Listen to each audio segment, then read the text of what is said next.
NABN, New Africa Broadcasting Network. Hello to our viewers around the world. My name is Anthony Afalo. Welcome to yet another interesting editorial this week. Once again, my major commitment is to gather, authenticate, and present my interpretation of these written words in a way that we can all understand through the lens of the broadcast medium. Our focus this week is on the global health concern stemming from what is now known as the coronavirus or COVID-19. The World Health Organization named a number of countries from the continents of Africa, Europe, the Americas, Eastern Mediterranean, Southeast Asia, as well as the Western Pacific. Currently dealing with this epidemic, thousands of people have been reportedly infected, primarily from China. The panic that has resulted from this epidemic continues to threaten the world's economy. Hundreds of thousands of students remain home around the world while the government attempts to deal with this problem. According to available information, coronavirus first detected in China has now been detected in almost 70 locations internationally, including the United States.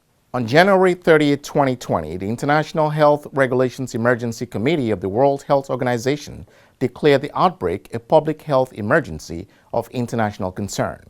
On January 31, 2020, Health and Human Services Secretary Alex M. Azar declared a public health emergency for the United States to aid the nation's healthcare community in responding to COVID-19. To help us to better understand the do's and don'ts in addressing these concerns are my special guests for this week, Dr. Terence Baker and Dr. Nelson Aluya. First, we speak with Dr. Baker, who is a geriatrician based in Baltimore, Maryland. Dr. Baker is affiliated with multiple hospitals in the area, including MedStar, Good Samaritan Hospital, and Union Medical Center. His affiliations include hospitals overseas, particularly in Africa. When we come back from commercial break, we get to speak with Dr. Terence Baker. To treat medical conditions that I was seeing every day in the hospital, the office, the emergency room. That most diseases and their complications are not only treatable, but are largely preventable. Do not travel without it because you'll have abandoned your application for a green card and might not be able to re-enter the United States. So what if I'm able to re-enter, on their communication, and that they show the leadership, visible leadership that's extremely necessary and that Nigeria needs at this moment. We are continuing in our broadcast for Arise and Shine as we arrive in Kenya.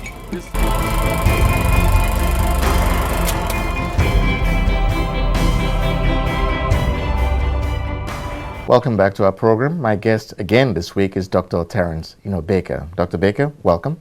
Thank you. Good to be here. Good to be here. I'll shake your hands, but you've advised me that it's not a good idea. That is correct. One of the things that we need to do during this time of epidemic is to stop shaking hands. It's been a while. I believe we last met, was it during the visit to Kenya?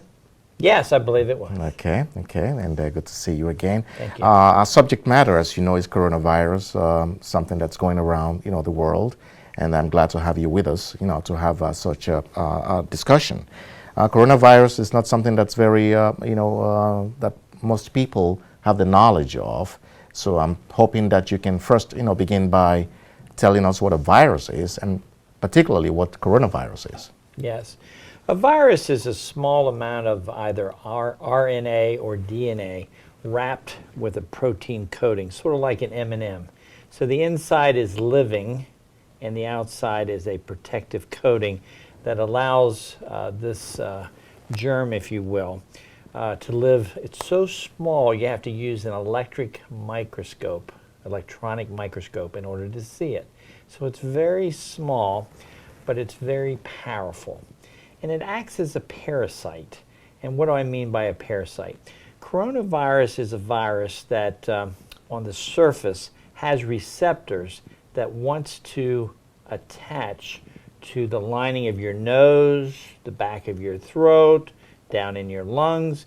It wants to attach.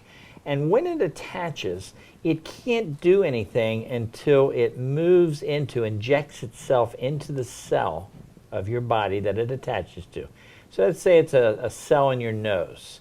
So the coronavirus comes in, the receptors attach to the cell of the nose, it then burrs a hole into the cell, it deposits itself, and then begins to replicate hundreds of times. And then it replicates so many times that the cell is damaged, and the coronavirus is released, and those new coronavirus that has been produced within the cell of your own body then goes to another cell and another cell and another cell, and that's how the infection spreads. Now, coronavirus in itself, is it something new? No, it's been around for hundreds or thousands of years as far as we know. In fact, there are several types of coronaviruses that live within the United States routinely, and we usually call those colds. You get a little runny nose, you get a little cough, we call that a cold. In fact, most Americans, probably over 90% of all Americans, sometime in their life will be infected with the coronavirus. That is the generic brand of coronavirus that lives here in the United States year-round and causes cold, upper respiratory type symptoms. Now, I'll talk about cold. We have the MERS, we have the SARS. What's the difference between, the symptoms as it relates to coronavirus? What's the difference? The difference had to do in those two situations with SARS and MERS. It had to do with the coronavirus mutated or changed, so it became more able to attach, replicate, and kill in those situations. In both of the situations with SARS and MERS, we were able to control the infection by controlling the people that were infected. And the reason we were able to do that is that in those infections, the person would become sick before they could start spreading it. So they would become sick, and then you could see that they were sick, that is cough, cold, runny nose, and fever, and then sometimes they would also get a pneumonia. So you could see the illness. What's different about coronavirus, the current species of coronavirus that we're seeing, is that it has the ability to live within a host, that is a human, live within the human for up to 2 weeks without becoming sick. And so you have these carriers, both animals and humans, that can carry the disease for up to 2 weeks and they're not sick at all. Interesting. Why is coronavirus so much dangerous to the aged population? The reason is that many patients over the age of 50 have other diseases, diabetes, high blood pressure, heart problems, strokes, infections. Their heart and lungs are not working as well. They have COPD from asthma and from smoking. And so when you're over the age of 50, you already have underlying conditions. And then along comes the coronavirus that causes an infection on top of that, of the nose, the throat, the lungs. And that infection can often be enough to cause a condition where you get sick, need to be hospitalized, put in the ICU, or it can even kill you. How is this virus transmitted? Like, just for the benefit of our viewers, what's the most it can be transmitted? How often? The most common And way... the reason I'm asking that, because there's been over 100,000 people worldwide that's been infected currently with the coronavirus.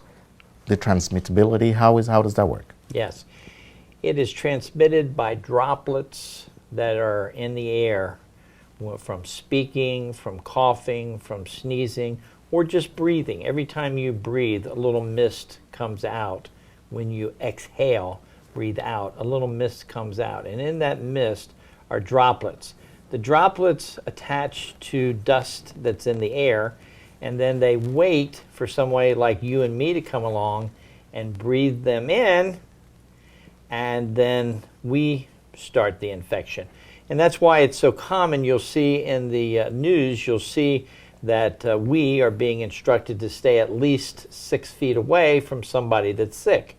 The reason being is that if you're 6 feet away, a lot of those droplets will fall to the ground and won't reach you, and your chances of becoming sick are less. Right. So one of the instructions for your own safety is to stay at least 6 feet away from anybody that appears to be sick, is coughing, sneezing, etc.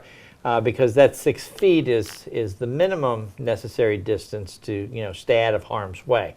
The best thing to do is to leave the room if you find somebody that's sick. But if you can't do that, try to at least stay 6 feet away.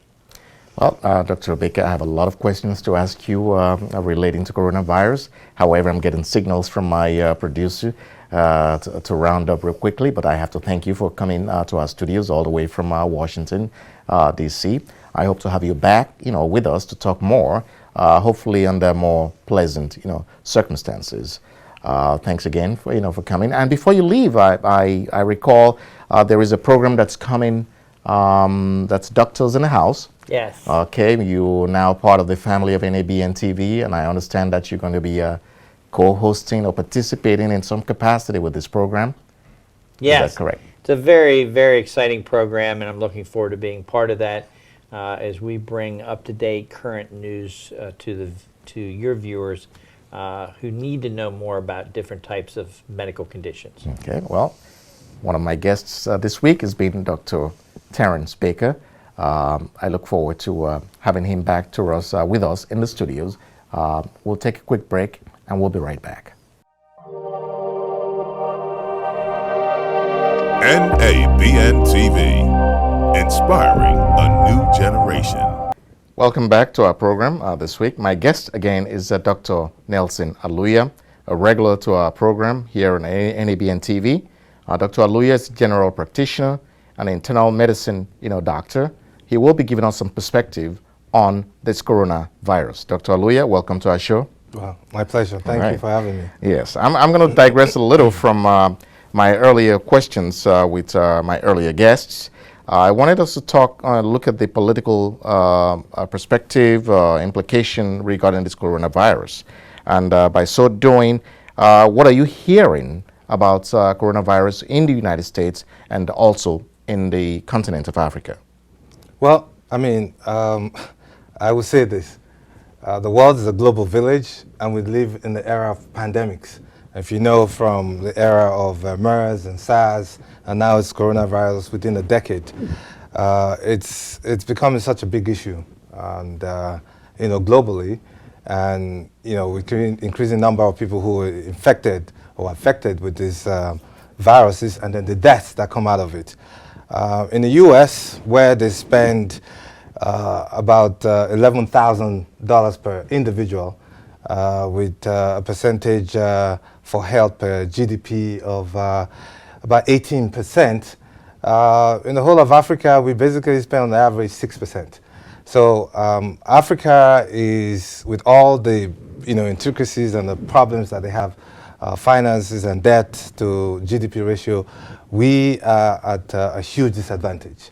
Now, coming to the U.S., they have set up procedures and protocols that handle things on emergencies. They have accounts that measure the expenditures that they have on healthcare system in the country.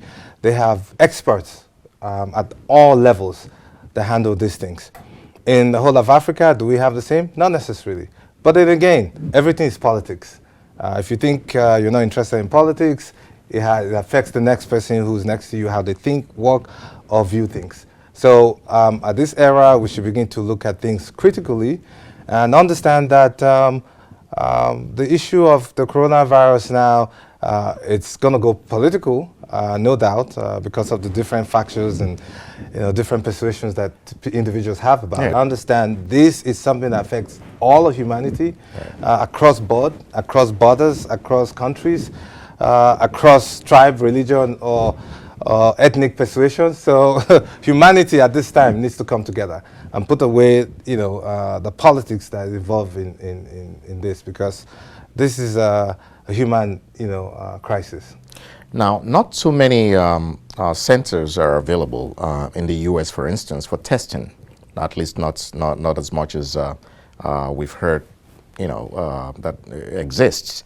Now, when I look at the dynamics in Africa, for instance, the laboratories are not there to handle a major, outbreak, and I believe the isolation wards also is the word that I'm looking for.